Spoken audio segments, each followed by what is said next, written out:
from the studios of the Bakersfield, California, it's time to open up with real people, real talk about real stuff.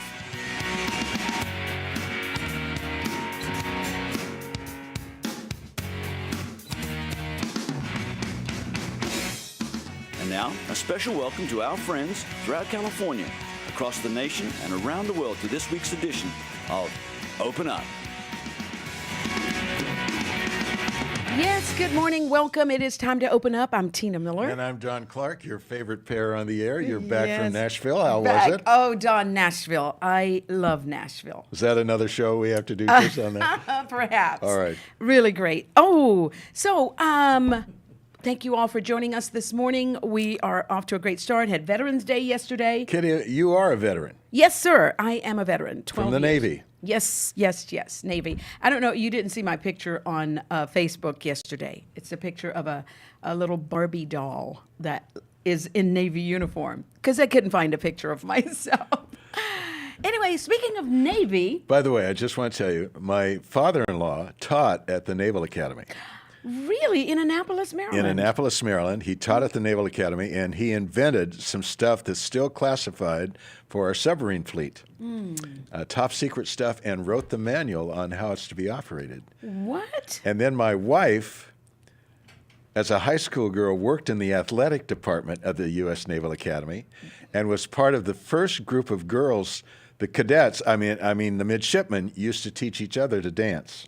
And she was a part of the first group of girls that came in to teach the midshipmen to dance.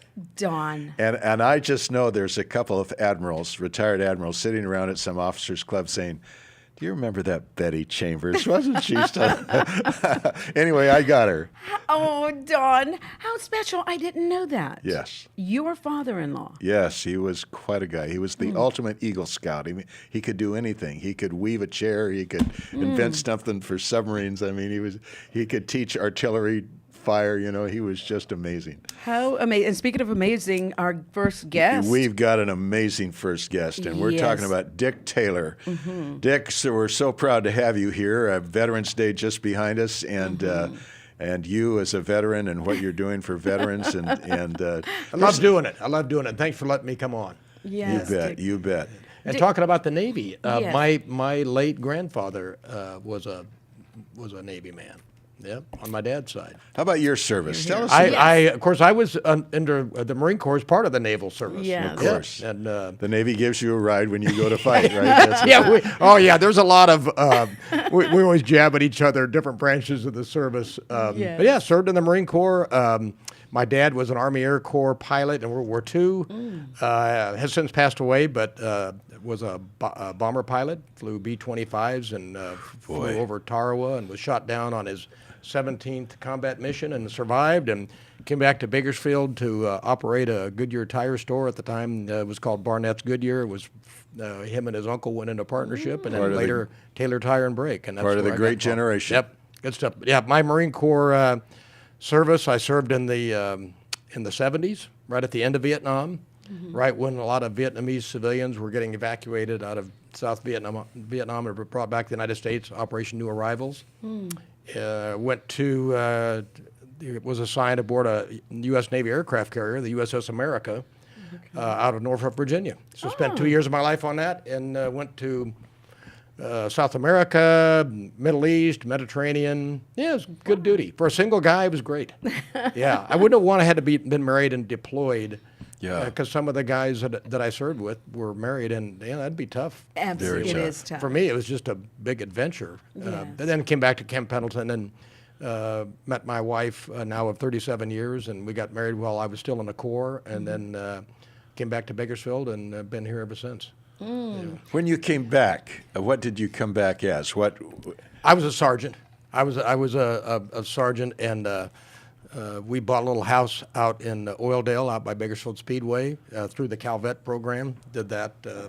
Got our mortgage through that. Got a good deal on that, and we ended up within the next couple of years had a couple of great kids. They're in their 30s now, Max and Shelley. So yeah, And we're in very proud of them. civilian life, what did you return to? Well, I came back as I went to work for a short period of time. My dad and I worked together, but kind of being a stubborn young man, my dad and I didn't see eye to eye on a couple things, so I sought a different career for a while, and ended up working for a firm in town that does it was a geotechnical consultant, and what they did is they did compaction tests and concrete testing for new construction and roads and things like that.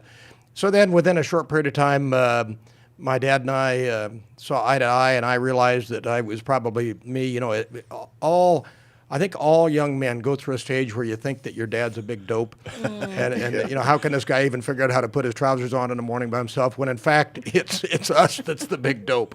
So I realized, you know, my dad's a pretty smart man, and so anyway, we formed a partnership and went back, and I got involved in our family tire business at that time. Very good. Excellent.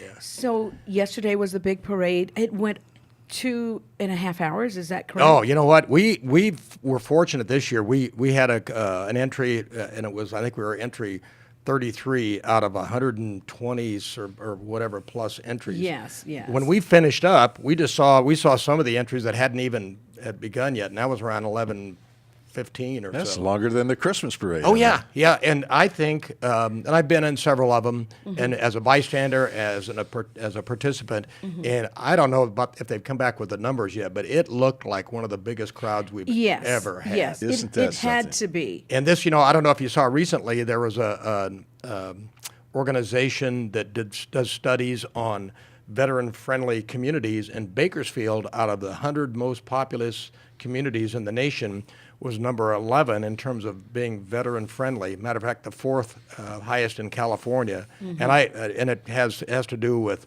veteran employment, veteran benefits, the amount of homeless veterans and things like that. So we really, I mean, just yesterday was indicative of the type of support that veterans get in this community. It's just overwhelming. Absolutely. Kern County loves its veterans. Oh, We they don't do. spit on our veterans. We Oh, yeah. celebrate them. We No, you're right. celebrate them. Celebrate so much, and they have this new thing out called the Veterans Wallet, I believe it's called, and there are restaurants and car wash places. Oh yeah, and- there was a list. I think it might have been in California that yes. showed all the places you could go get a free Yes, meal or so much. Yeah.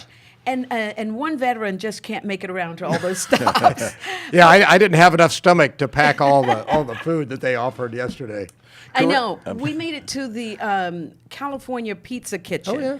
And Mr. Perez, the manager there, I couldn't believe this. He said, I remember you from last year. He said, you sat in the middle booth. Wow. And I thought, how did you remember from last year? You didn't even remember what booth you sat in. I mean, he remembered exactly. But you know what, Don? He loves veterans so much. He says, we're going to leave our sign up that says, thank you, veteran, Wow. all year round. Wow. Wow. And then he wants to be kind to us, too, here on Open Up. Oh, wow. Yeah. You know, Dick, correct me if I'm wrong, but I've heard numbers that Kern County, Bakersfield, actually sent more soldiers to the war in World War II numerically than Los Angeles.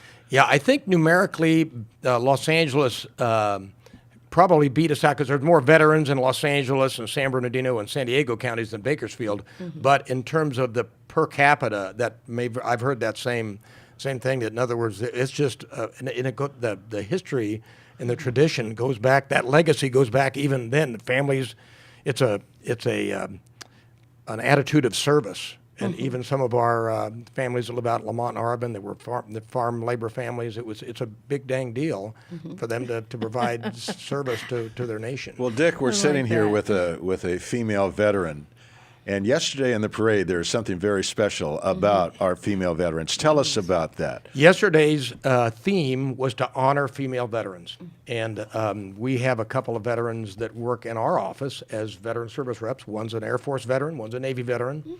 And we have it's a challenge to get female veterans to kind of step forward sometimes. Sometimes they don't really see themselves as a veteran. And so yesterday's parade was really heartwarming because, I mean, the entire theme of everything was women's service in the military, even the Rosie the Riveters and Wendy the Welders that served in World War II that brought the war effort Yes. to victory, that worked on the home front.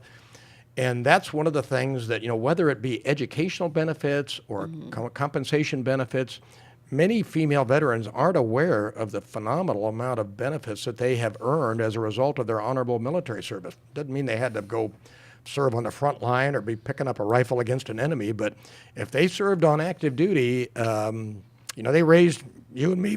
We all raised our right hand like anybody.